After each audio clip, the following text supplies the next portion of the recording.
Good morning there. It feels like a really early morning as I stayed late watching the SailGP in LA, and therefore here is the Sunday pajama stream. I do have some echo coming now from here, so bear with me for a moment. I'm gonna just fix it. Okay, I will just fix it first by reducing the volume. All right. So today morning coffee.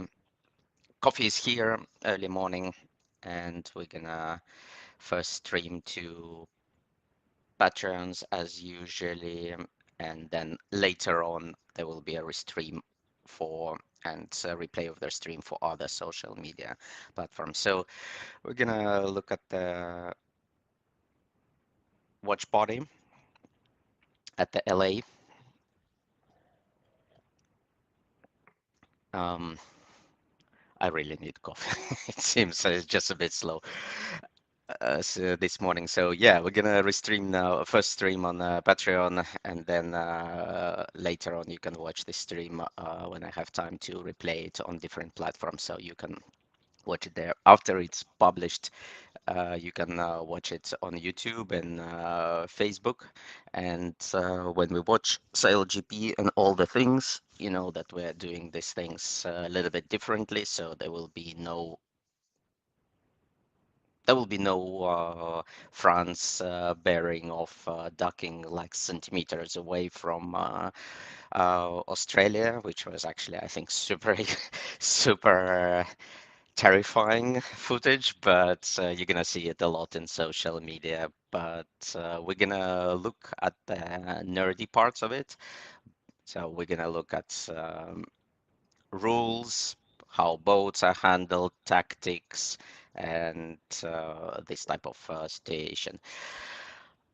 Nevertheless, it's gonna be for the SailGP, so hence I have my goggles on, which I will probably keep most of the time off, as we are now in the debrief part.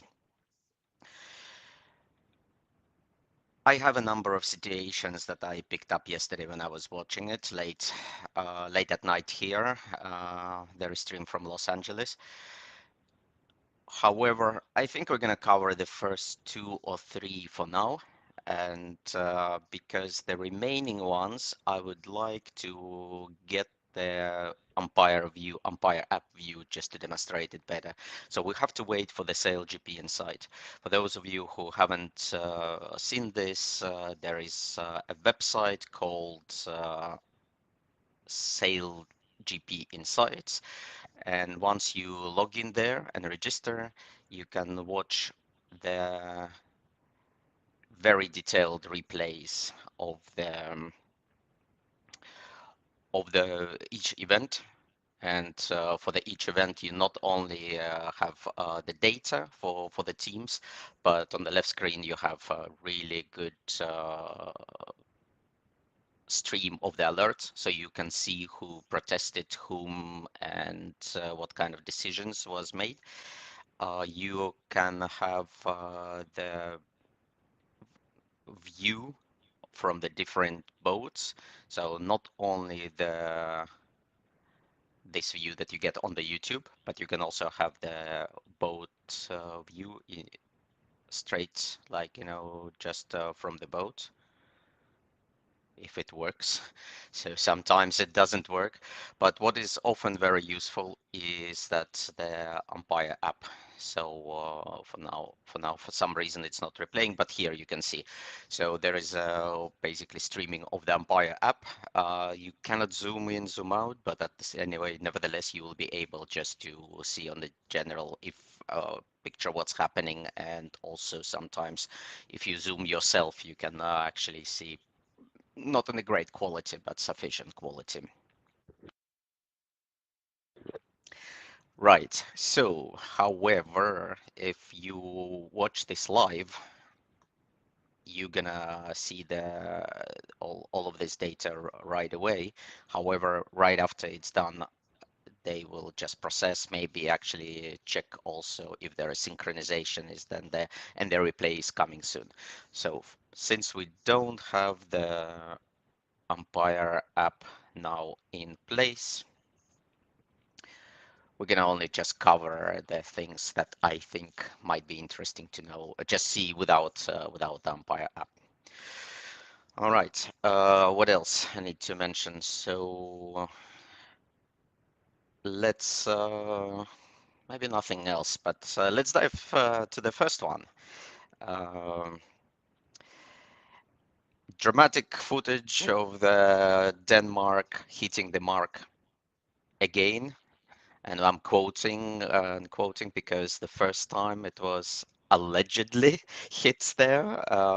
Nikolai did not admit that it happened, and last time they got 2 points, and this time they got 12 points. So I think it would be interesting to see why there is a similar incident, but very different point applications and why. So let's watch first what happened in Auckland, because this is the second time the mark is hit. So if I, yesterday when I did the stream, I covered the I covered this situation literally like in just a couple of hours before it happened again, when I was reviewing the SailGP, and we had also a situation there with contact with a mark, with a collision with a mark, and then I used that one for the example. So let's watch what I actually describe, what I showed yesterday, and then we can discuss it later.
So they're passing it nearby.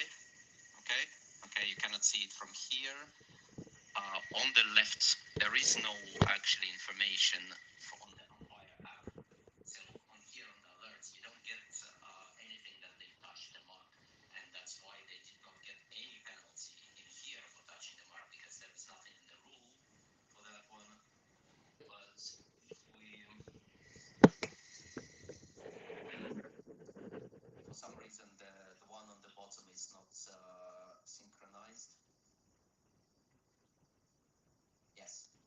what's coming here. This is from the bow camera.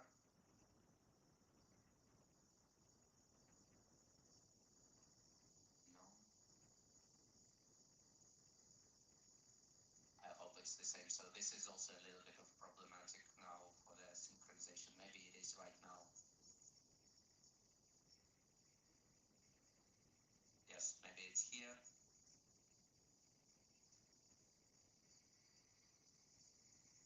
Okay, right now they're passing next to the mark on the bottom screen. I think so.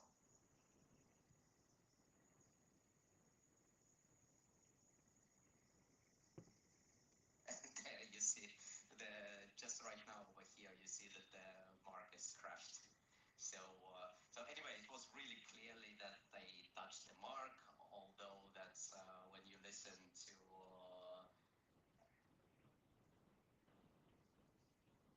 yeah. So basically, I think when I looked at it, I just now did the bits.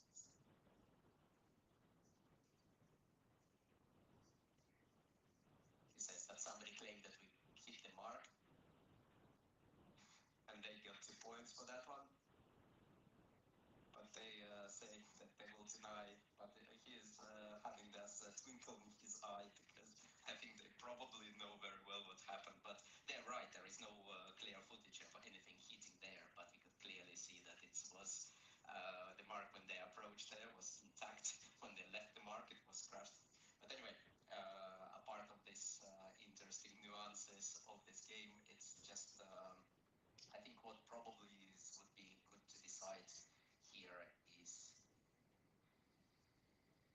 for the SailGP is. Okay, I'll stop it from here because then we actually start to, then it goes back to the discussion of the SailGP. But you saw that was the contact, and what happened there is that the contact was with T-foil up, allegedly.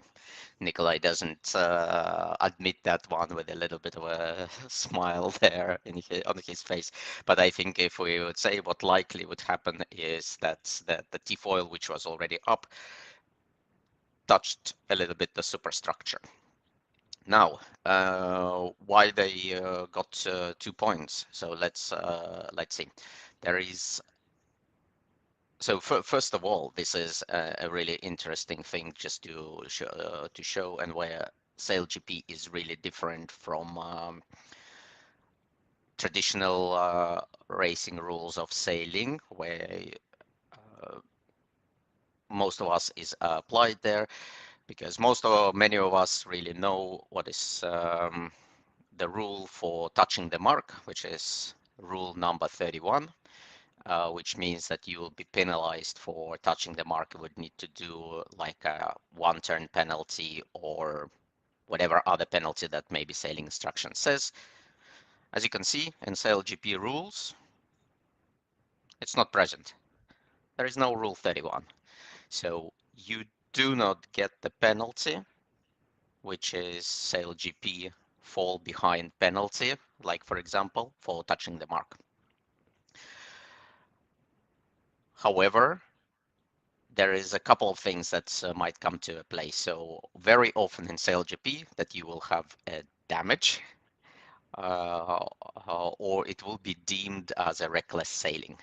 So there's two aspects which govern how you, or two rules that govern what kind of points that you get when you touch the mark, or is there any contact. Is first is the in section of part 2 when the boats meet. So mostly it's a boat that should avoid the contact and not cause the contact between the other boats and other objects if reasonably possible. So that's one part here. Again, if reasonably possible is important part. But I think what applies here and what was the penalty really for um, is for the rule 57. This is a rule which is quite specific for the SailGP. It's damage/reckless sailing. So the boat shall not cause the damage or injury, or manage the boat in a manner which likely to result in damage or further image, and both applies all the time. And again, here is discussion here if reasonably possible. And there is a flow chart that describes how to apply those points. So policy on the no, damage. Yeah. So damage, reckless sailing, flow chart. So what happened and why there was 2 points in here. Uh, there was a jury hearing. It's potentially close damage, or that was reasonably possible to avoid. Is it incident under Rule 14? No, it was the boat was just by herself there, and there was um, no other boats around. Was the Rule for 57 broken? So there's 2 parts in there. So did it cause damage on injury? So it really looks at probably this contact with the superstructure for the SailGP in Auckland was very minor. I think they probably couldn't see anything, and the tech team couldn't see anything on the foils. So there was no damage or injury. So this doesn't apply. But did they decide that they managed the boat in the way which likely to cause damage? And it looks like the jury panel and decided that yes, they considered that passing so close to the mark where the foil potentially can touch, or did allegedly touch, even though there was no clear video footage of it, was considered to be reckless sailing. And then 2 points were given to um, Denmark. So that was in Auckland. That was in Auckland, yes. And yeah, so basically, again, I think it was very much in the interest of Denmark is not to clearly like admit. And I also actually, honestly, I think they probably did not see it. I think if it's just so minor contact that there was no damage and touch to the superstructure, I think it did not affect the boat at all. I would really see that probably most likely they did not even see that it happened themselves. Okay, now what happened in LA yesterday on the day one? I think the best footage of it is from the Instagram reels here, and let's watch it here.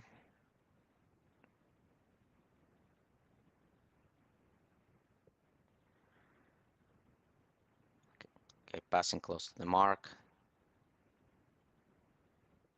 The slow-mo.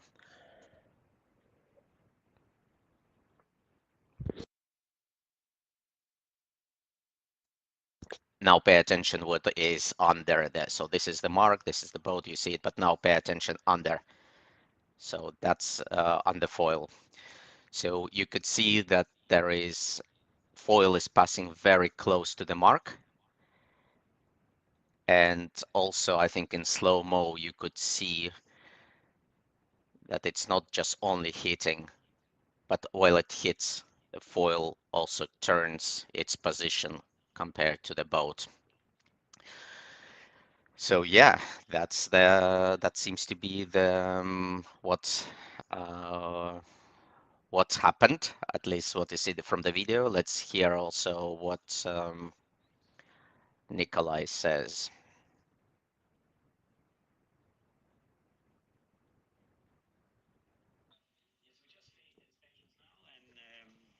Yeah, the outcome is we're not racing tomorrow. Now the question is to how we can get the boat ready for San Fran. We're back racing in 5 days, and that's obviously a challenge with these back-to-back events. But we gotta just make it happen. That's all focus now. When it happened on the water, we weren't quite sure what happened because we obviously felt like we're quite far away from the mark. But with these foils, the T foils, when they're down and also out, they obviously reach out far. Um, So I'm quite confident that we touched the bottom of the mark with the T-foil piercing the water. No excuse. I just pushed too hard on the apex turn and got too close to the mark and didn't leave enough room for the T-foils to pierce. And that's That's the end of it. The whole question is the case where the daggerboard sits, if that's fine or not. We don't have a spare case, so we're basically just hoping that the case is fine, and then we can race in San Fran. If the case is not fine, then there's a question when we'll have a new case. So, but that we'll, I think, know more about tomorrow. It's a long season, and you've already seen so far how many damage points we've been giving out this season because it's just 12 boats in a very tight race course. So there will be a lot of stuff coming in this season. So we just gotta get back on the horse quickly and start chasing the guys down and make sure we don't have any mistakes from here on. Pressure's on, our backs against the wall, but we've been here before and come back from that. All right. So that was for the word of Nikolai this time. Of course, he's much more upset and devastated, obviously, as this time the impact and the damage is significantly more. Okay, so what was the difference between the event in Auckland? So this time in Auckland, they had a foil up, so it clipped only in a superstructure of the mark. This time they had the foil down. I think for the just for the two foil rounding of the bottom mark, or maybe they were preparing already for a quite fast tack after that one. So most likely the first one, but doesn't really matter. It was down. Also, the in this, of course, with the new T foils, the foils are also canted out, so they are even more projected from the boat outside. So once you are rounding the mark, as Denmark was coming over here, so their foil is just a little bit like a, okay, I'll just put it in the exaggerated way, but as you can see, it's protruded. So you need to keep a really good distance from the mark to pass it. Yeah, and I think that you could clearly see it from the video. It just touched the pontoon of the robotic mark, um, got trapped. The boat suddenly, like, turned like that. And I think the biggest problem is that if there's or the biggest challenge for the repairing of the boat would be is the fact that the foil, which was like right here at the end, or when the foil is like that, when the heat comes there, it also turned the foil inside the case. So that's basically if they are, so it's not only the tip of the foil is damaged, but this sudden turn of the foil inside the case, this angle, which is actually it's not supposed to.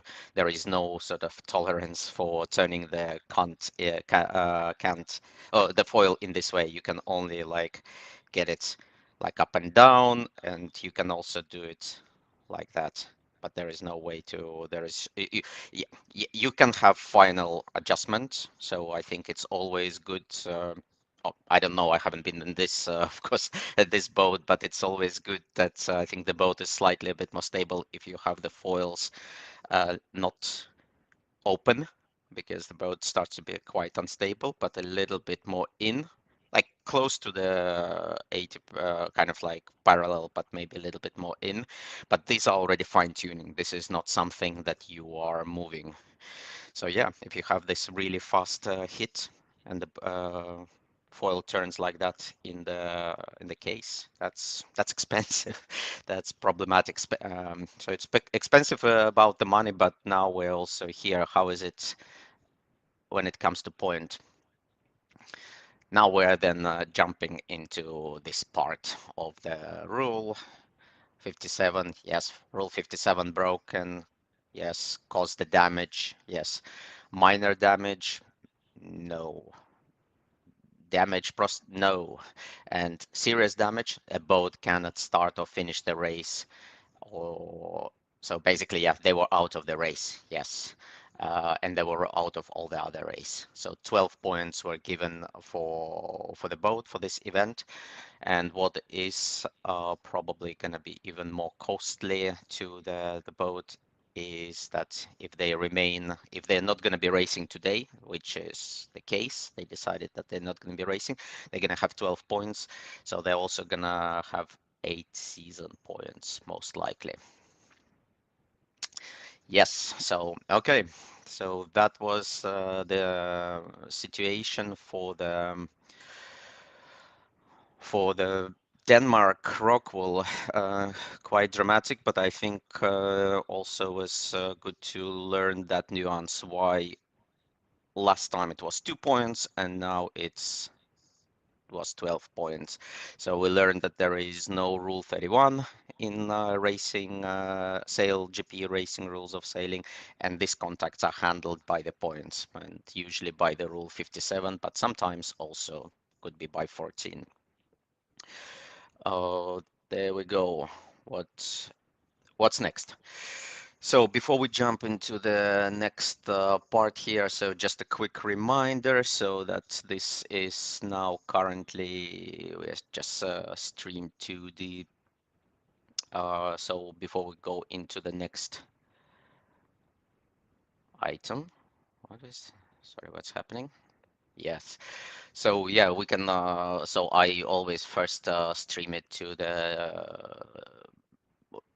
Patreon first as a and then later on it's being restreamed and replayed to the other social media, and you can watch it later either here on YouTube. You can see another QR code, or I think it's always also saved in Facebook, so you could actually check it also there if that's your cup of tea.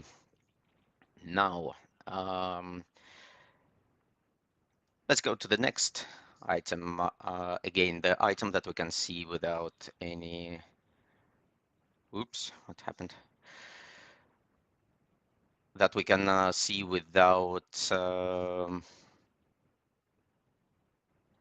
umpire app, because it would be really clear.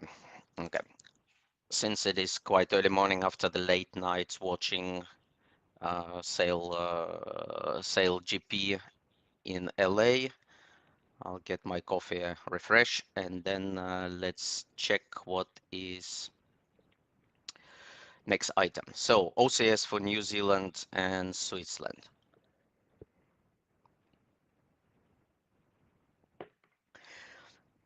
So happened day one, race three.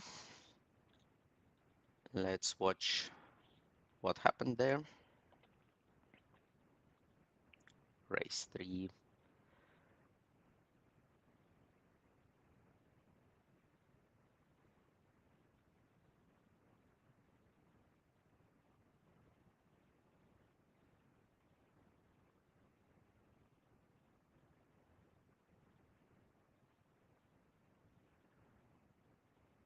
That's probably it. You can already see the Switzerland and New Zealand in the first row here. Let's first see what happened, and then we discuss.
Okay, so what happened there?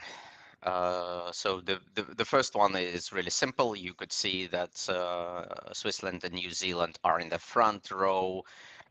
pressing the New Zealand is a little bit fishtailing, trying to kill time. They do understand that they're too early, but they were not effectively were able to kill the time, so they are both OCS. So now from this race management system, it's quite clearly indicates it now that S, this is a starting penalty. And in here, now if we're gonna have a nerdy approach here, as we always have here at this reviews, rule 44.2A1. So what is the penalty for the OCS? After the starting signal and inside the boundary, the penalized boat shall act immediately to reduce her VMG until she's 20 meters behind all boats that have started without the penalty and are not identified as delayed starter.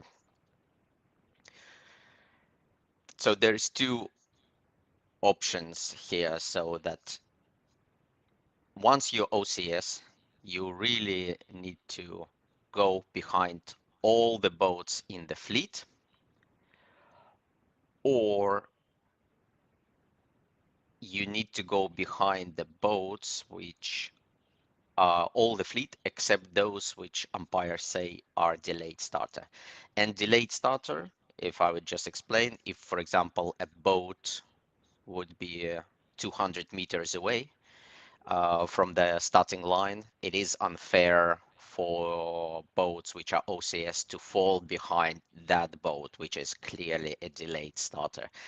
So now umpires did not determine that any of those boats which are over here are delayed starters at 0.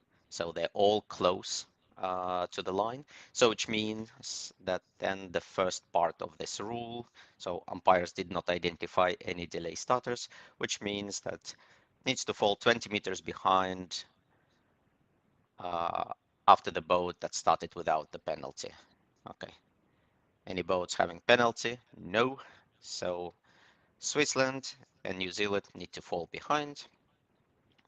And now, as you can see, there's two different approaches and tactics. So that's one is sailing slower, another one is sailing longer distance. Switzerland is sailing longer distance, and New Zealand is sailing slower. Let's watch.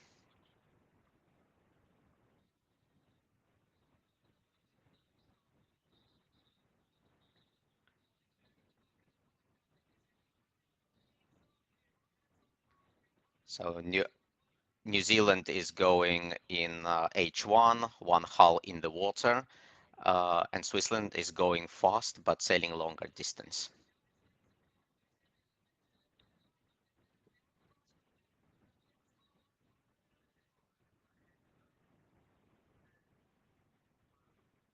Now you can see also the speed, uh, 37 versus 58 for Switzerland, and the last boat in the fleet is Spain, 36, which is a little bit of bummer. I don't know if Spain got the kelp in their foils, and that's why they were going slower than the other boat, which is very possible case, as there was a lot of seaweed flowing around them in this area. But obviously it's a little bit of a bummer, of course, because if Spain would be going the same speed as all the other boats, around 50, then it means that these boats probably would be already cleared by the penalty. But it is what it is. The rule says that you need to fall behind the latest boat.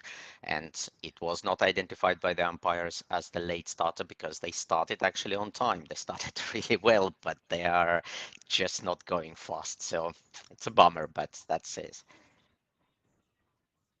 So as you see now, they all start to, both of the boats start to build up speed. They kind of maybe hope that that would not be counted, that that this boat would be, or maybe they're just like initial thinking that they got used to, that you always have when there is a boat behind going slow, it's usually a delayed starter, but it was not identified by the umpires on the umpire channel as delayed starter. So now what you see that effectively those two boats who has the penalties did not fall back Spain. and here is then the call. Here's another, this is the umpires. Early start Switzerland, early start penalty not complete. You need to go behind all boats in the fleet. Now, when Spain has caught up with it, so they basically, I think, cleared the penalty at least for New Zealand first. And New Zealand actually also sailed, as you can see here, a little bit more wider distance. So they lost the VMG and VMC. And I think here, probably based on their software, they can already see that Switzerland already have the VMC is done, so that you can see because after they jibe, probably Spain would be 20 meters ahead of the others. Let's see. Ah, that's a bummer. Now, let's wait until, yeah. So now, as you can see, how they entered the jibe, it looks more than 20 meters. Oh, but Switzerland is still has. Oh, yeah, that's a different one. Sorry. This is a penalty. They went outside the boundary. So here you can see there's. All right. So that's it. Um, I don't know. What do you think? What tactics is better? Sail slower or sail longer distance? Uh, would you do something like New Zealand does, or would you actually just sail a much bigger distance but keep the speed and stay on the foils? Two different approaches. Okay, now last situation that we can cover today. So just as a reminder, we cannot really see all the other situations that I have here in the list. Um, since I would like to have the umpire app view, and we don't have the umpire app view because Sail GP insights are still kind of processing the replay, and usually it comes sometimes later. So we're gonna again have this as a lazy Sunday morning coffee view, so only 3 situations compared to the usual 5 maybe or more situations that we cover in one stream. So yeah, let's look at this pile up. It looked quite busy. Oh, let me share it here. Busy when you see it the first time. It's in the race 4 on the leg 3. And yeah, if you look over here, it looks pretty messy. A lot of boats are in one kind of pack. But in fact, actually, if you look at it, there is not that much of a complexity there. So, but let's look at it first closer. SailGP race. What was this race? Ah, lost it. Race 4, leg 3. Okay, that should be the last one.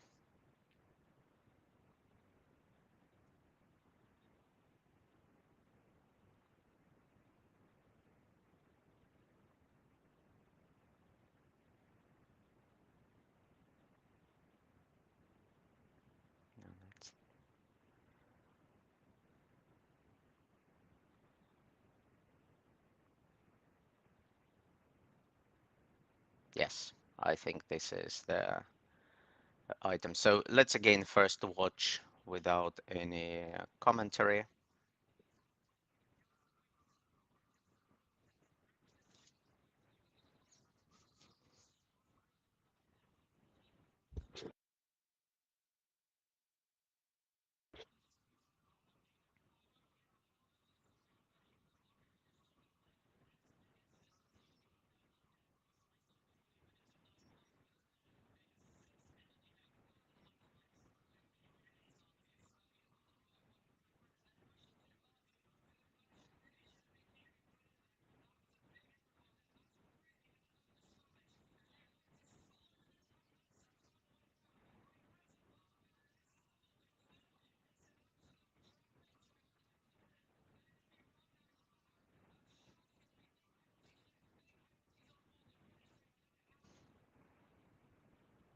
All right. A lot of boat in not a lot of space, and GBR ends up with a penalty. There is another penalty that comes immediately after that one for Switzerland, as you can see, but that's not connected. Switzerland is over here. It's a different incident. So all that this incident just ended up with having just one penalty. So yeah, let's look and see what happened here. So there is two marks over here. Windward gate. That's the wind. Spain, New Zealand, and I think Brazil was somewhere later on coming here. I'll just put it in the mark. And who else was there? US? Some other boat was here in the mix. Let's look now. Okay, so first pressure point is both Spain and GBR. Starboard boat, port boat. Spain right of way, GBR giveaway boat. It's really now very handy that you can also see those little arrows. No, sorry, not the arrows, but circles around it. So just tells who is the right of way boat. And now GBR pretty much know that they need to keep clear, but why they're not keeping clear? They're pointing up. What they want is that GBR wants their right, or sorry, left turn closer to the shore. For whatever tactical reasons, I think there was really quite good puffs there coming. And what they do is that they hope that Spain will tack and then they will can follow. So instead of actually doing attack and going to a different mark or doing tack and another tack, they hope that they will just sit here for a while pinching, wait, give enough space for Spain to tack and go away. However, they don't need to Spain, they're all outside the zone and everything, so it's just pretty much port starboard somewhere. So Spain doesn't really need to tack. So this is just wishful thinking for the GBR, hoping that these things would happen. And sometimes, yeah, this works. I think one of the situations that I would like maybe to discuss is, where do I have it? Oh, maybe I didn't add it in the list. I think I need to add. Yes, definitely. There is one more situation that I think I would need to remember. It's rules tactics. It's, I think it was Italy and Australia in a very similar situation, and I think Italy did not actually protest there, so there could have been vulnerable situation for the Australia, which was on the port boat, but we'll cover it a little bit later. I would like to have an umpire app for that. So yeah, port boat, they just laugh. They take the risk of it not keeping clear, just hoping that Spain would tack away and they will have a complete distance that even if Spain protests, then the umpires really deem that it was a choice of Spain, that they were not really coming close and taking avoiding action, that they actually decided by themselves to tack. So that's what GBR hopes. And yeah, now it looks that Spain is going to attack. Distance quite close between the boats. They decided, as you can see, to protest here. Both are now on port tack. Let's see. Yeah, commenters say that they should have been keeping clear. Now, as you can see, it's also over here.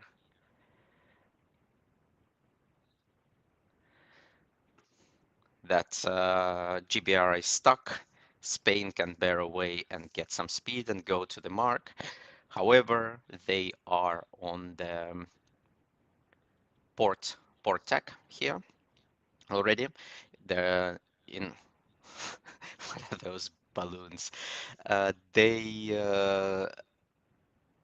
If we look at the rules, so there is also good to notice that there is no rule 13 in SailGP. After 12, we go immediately to 14, which means that the rule for tacking is gone.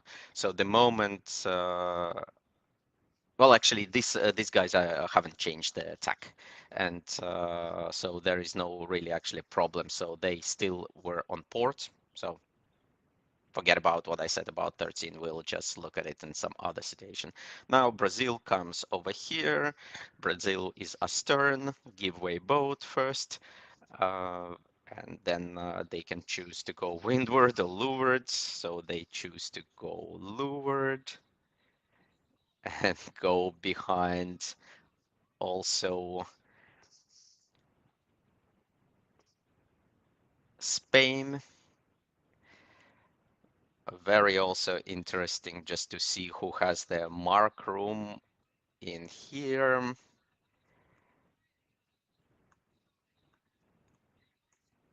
It looks like at this moment, Brazil and Spain are not overlapped. And then it's all about when the umpire app shows for the umpires that the overlap was established, because obviously this is just the zone, how it's shown on the TV screen. The zone on the umpire app could be slightly different. So now they are overlapped. So it would be very simple if they entered the zone, if Spain entered the zone while they were overlapped, then the mark room would be, and actually also being, so mark room would be for the Brazil boats and also their leeward boat, so they can luff the other boats and the Spain and can luff it quite, you know, aggressively in demanding way without the regard of the rule 16, but of course not touching the boats. This is important while they're sailing in the mark room, and they can even continue laughing beyond the mark room as long as they give the room for the other boats keep clear. However, if the Spain, how it looks at least on the TV picture, so if Spain entered first before the overlap, then there will be a mark room for Spain. So it means that if Brazil goes there, they will be denying the mark room. So here it is all about how it shows on the umpire app, and this is just the TV picture, so it could be still a little bit off. However, what is really interesting over here, that look at the speed of Brazil, like going so fast that even if Spain would have the mark room, as it just really looks, they're able to sail fast around and around the mark because Spain is so slow. So without actually, by and actually still giving the mark room for the Spain to sail their course. So yeah, speed is the king. Um, okay, what happened now with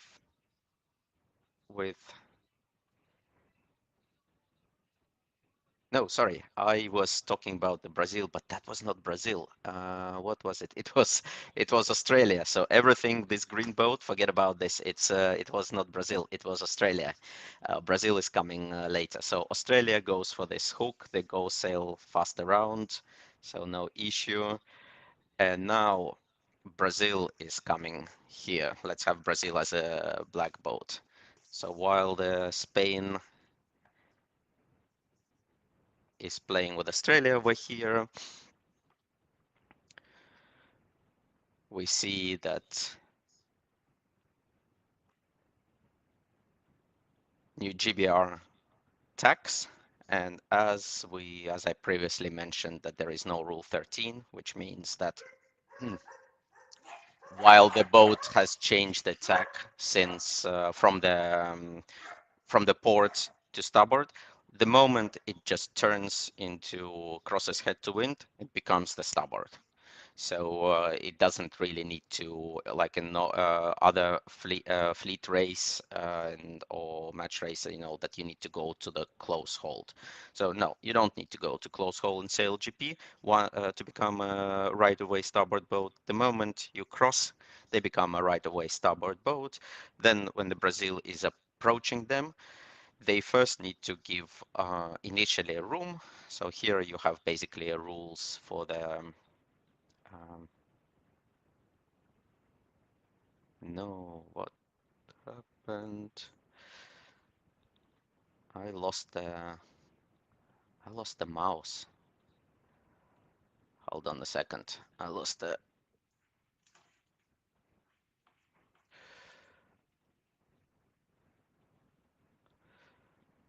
technical problem.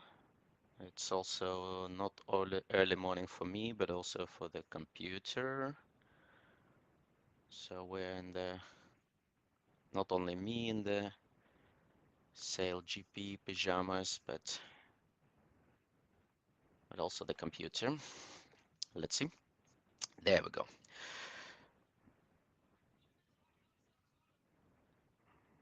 So rule 15 and 16, they still apply. So these are the same way as in the normal sail racing. So the moment when, as you can see now, GBR crossed and became starboard right of way. So Brazil coming as a port. At this moment, GBR gave room for Brazil to keep clear. Now Brazil can turn, do whatever they need to do to avoid. So there's no issue with that. But then now they keep on changing the course, and as they're changing the course, they need to give room for Brazil to keep clear, and Brazil chooses this way. Then you can also discuss, like, was that the correct choice for the Brazil to tack versus duck them. um, I think this is also often safer choice if there is a collision, then you have the collision like that, instead of if you go bare away and you don't make it, or this boat falls lower, then you have a very dangerous collision. So yeah, this is a safe way out. I think I would probably not question it. And then as you see, GBRs keep on constantly changing, and Brazil crosses ahead. GBR gave room for Brazil to keep clear, so no issue at all. So looks like a big pile up. But after all, it was pretty straightforward. We can look at it once again now with all that information, watch what happened.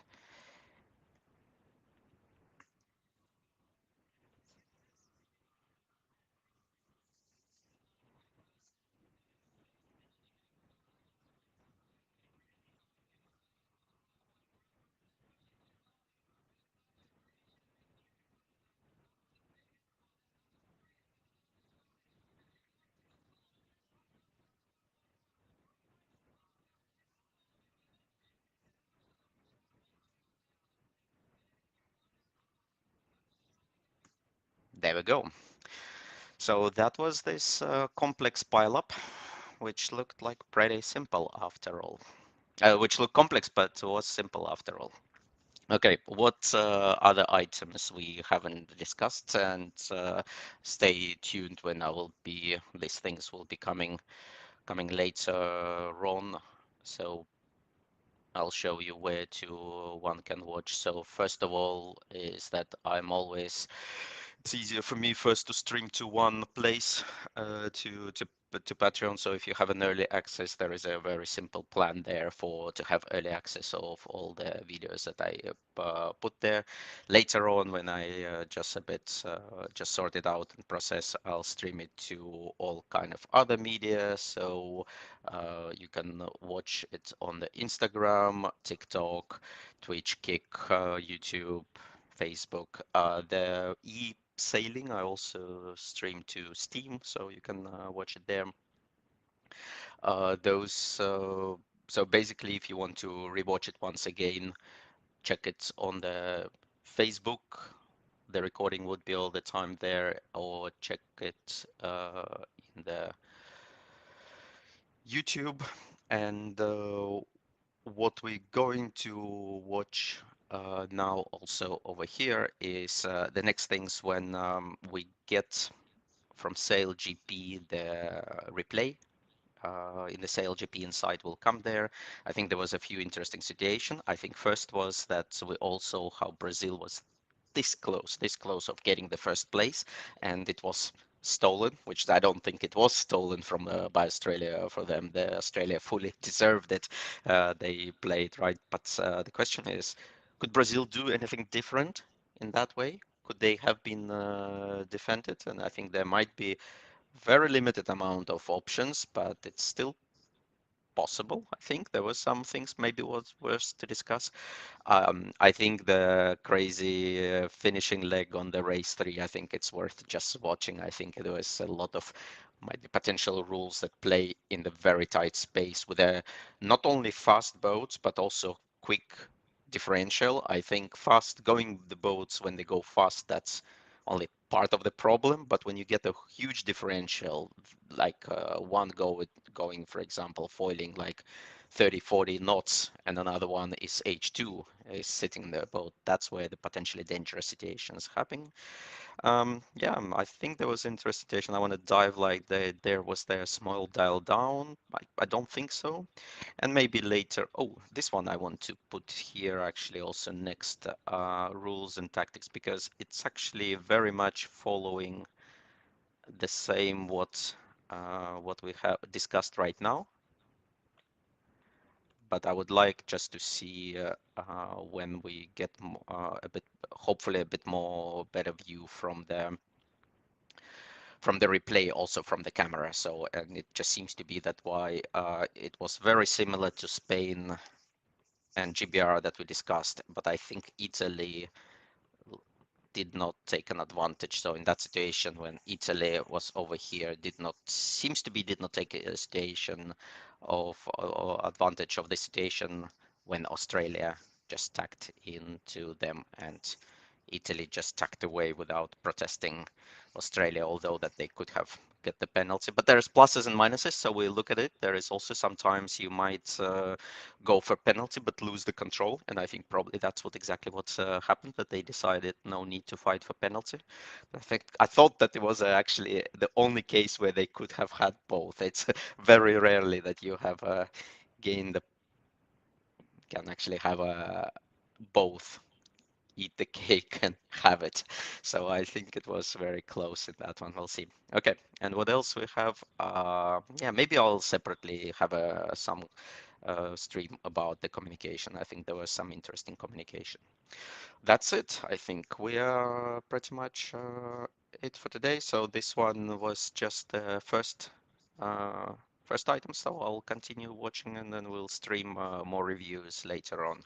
So yeah, stay tuned in either if you want to have early access in Patreon or basically check the all the social media whenever it comes there.